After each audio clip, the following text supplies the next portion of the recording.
இந்த உலக வாழ்வில் ஒரு தனிமனிதனுடைய வாழ்க்கையிலும் உலக சூழலிலும் நடக்கின்ற எல்லா அம்சங்களும் இறைவனுடைய நாட்டத்தை கொண்டுதான் நடந்து கொண்டிருக்கிறது.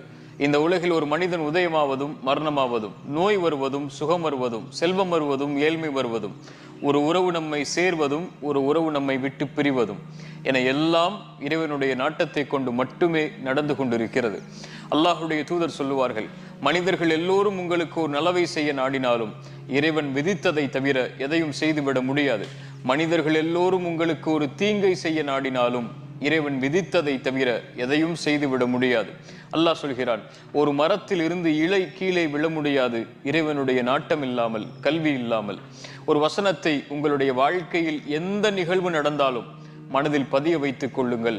லை யுஸீபனா இல்லா மா கதபல்லாஹு லனா. அல்லாஹ் விதித்ததை தவிர, இறைவன் விதித்ததை தவிர எதுவும் நம்மை வந்தடைந்து விடாது.